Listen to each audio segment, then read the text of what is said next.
দলকে ভালোবাসলে আমার মতো সাধারণ কর্মী থেকে উপরে উঠার যার ইচ্ছা, কারণ লিফট দিয়ে উপরে উঠার চেয়ে সিঁড়ি বেয়ে উপরে ওঠা অনেক মূল্যবান।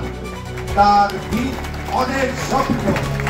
সিঁড়ি লিফট দিয়ে যে উপরে ওঠে সে বুঝতে পারে না কিভাবে উঠেছে, সেই জন্য উঠার মূল্য তার কাছে নেই।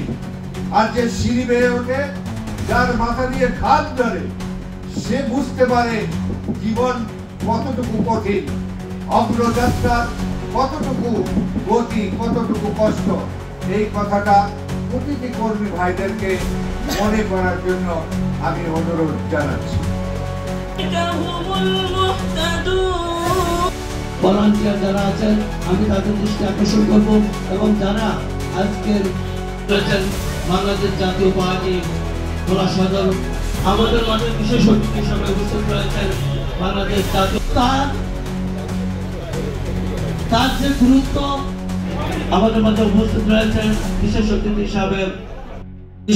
হিসাবে উপস্থিত রয়েছেন সুদা অতিথি হিসাবে উপস্থিত রয়েছেন ছাত্র সমাজের নেতৃবৃন্দ, এবং সবাই সুশৃঙ্খল ভাবে আমাদের এই অনুষ্ঠানকে। আসসালামু আলাইকুম।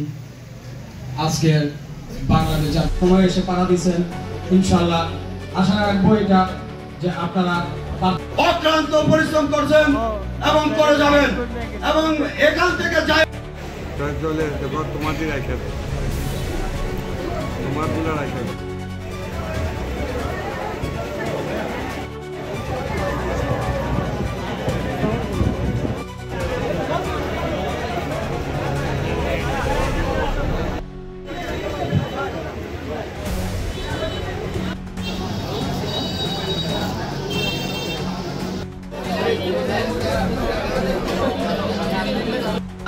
সভাপতি নিযুক্ত করা হয়েছে আমাদের সকলের যুগ্ম আহ্বায়ক মোহাম্মদ পলাশ, থানা এবং পৌর কমিটির নেতৃবৃন্দ, জাতীয় ছাত্র আত্মনাদ করছি আজকে স্বাধীনতার আগামী সংগ্রামে বলেন, আগামী পদযাত্রায় রাজনীতির যে কোনো জনাব আমিরুল ইসলাম রতন ভাই, এই রতন ভাই জনাব আমিরুল ইসলাম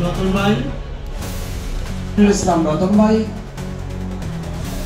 বিশেষ অতিথি হিসেবে আপনাদের ভাই, আপনাদের বন্ধু, আপনাদের সন্তান, সম্মানিত সভাপতি আমিরুল ইসলাম রতন ভাই উপস্থিত আছেন। আমরা সন্ত্রাসের রাজনীতি বিশ্বাস করি না। আমার নেতা, আমাদের নেতা ব্যারিস্টার আব্দুল রহমান পার্থ, তিনি আব্দুল হাই শিকদার, সবাই আমাদের মাঝে প্রধান অতিথি হিসাবে জনাব আসলে বলার মতো কিছুই নেই, সংক্ষিপ্ত সময়, সংক্ষিপ্ত বক্তব্য, সংক্ষিপ্ত। আমার এলাকা রাজনৈতিক সহযোগিতা সকলকে শুভেচ্ছা ও সালাম। আমি আসলে বক্তব্য দিব না, বক্তব্য আমার সিনিয়র নেতৃবৃন্দরা দিব। আমি শুধু একটা কথা বলতে চাই, আমার নেতা, আমাদের নেতা ব্যারিস্টার আব্দুল রহমান পার্থ, তিনি শুধু ভোলার নয়, সারা বাংলাদেশের গর্ব।